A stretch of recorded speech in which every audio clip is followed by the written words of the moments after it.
এখানে কি দেখতে পাচ্ছ? কি দেখতে পাচ্ছ? হাত দেখতে পাচ্ছি, তাই না? এই হাতের সাথে কি কি আছে? 5টা আঙ্গুল আছে। কি আছে? 5টা আঙ্গুল আছে, তাই না? এই 5টা আঙ্গুলের ইংরেজি কি আমরা জানি? তাহলে না জানলেও সমস্যা নেই, আমরা জেনে যাব। কেমন? আচ্ছা, এই আঙ্গুলটাকে আমরা কি বলবো? থাম্ব। এই আঙ্গুলটাকে কি বলবো? থাম্ব। THUMB, thumb. ঠিক আছে।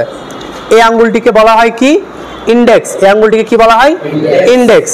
এই আঙ্গুলটি মাঝখানে রয়েছে, যার কারণে এটাকে আমরা বলবো মিডল ফিঙ্গার। কি বলবো? Middle finger. এই আঙ্গুলে আমরা আংটি পরি অনেকে, তাই না?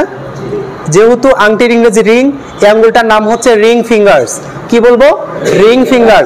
আর এই আঙ্গুলটা সবার ছোট, এটা একটা মেয়ে মানুষের নাম, সেটা হচ্ছে পিঙ্কি। কি বলবো? পিঙ্কি। আমরা একটু এভাবে মনে রাখার চেষ্টা করব, কেমন? আর এটা কি দেখতে পাচ্ছ? তালু। এটা কি? তালু। তালুর ইংরেজি হচ্ছে পাম। PULM, পাম। পাম মানে হাতের তালু।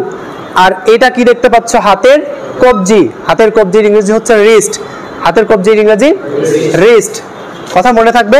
বুঝতে পারছো? তো আমরা ইংরেজিটা জেনে গেলাম। আমরা এবার হাতের যে 5টা আঙ্গুল রয়েছে এগুলোর বাংলা নাম জেনে নেই। এই বৃদ্ধাঙ্গুল, থাম্ব মানে হচ্ছে বৃদ্ধাঙ্গুল, আর ইন্ডেক্স মানে হচ্ছে তর্জনী। ইন্ডেক্স মানে কি? তর্জনী। আর এটা যেহেতু মিডল রয়েছে, মাঝখানে রয়েছে, এই জন্য এটার নাম হচ্ছে মধ্যমা। এটার নাম কি? মধ্যমা।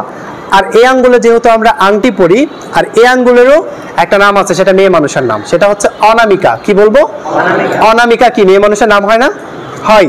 আর এই আঙ্গুলটা যেহেতু সবার ছোট, এই জন্য আমরা এটাকে বলবো কনিষ্ঠা। কি বলবো? কনিষ্ঠা। কি বলবো? কনিষ্ঠা। বাড়ির ছোট ছেলেকে কি বলে? কনিষ্ঠ পুত্র, তাই না? আর বড় ছেলেকে কি বলে? জ্যেষ্ঠ পুত্র। কি বলে? জ্যেষ্ঠ পুত্র, তাই না? আমরা তো এগুলো তো শিখছি। তাহলে হাত সম্পর্কে আমাদের টোটাল কনসেপশন ক্লিয়ার। আমরা অনেকেই জানতাম না, আজকের ভিডিও দেখে বা আজকের ক্লাসটি করে আমরা ইনশাআল্লাহ জেনে গেলাম। ঠিক আছে? কথা ক্লিয়ার? বুঝতে পারছো আমার কথা? ওকে।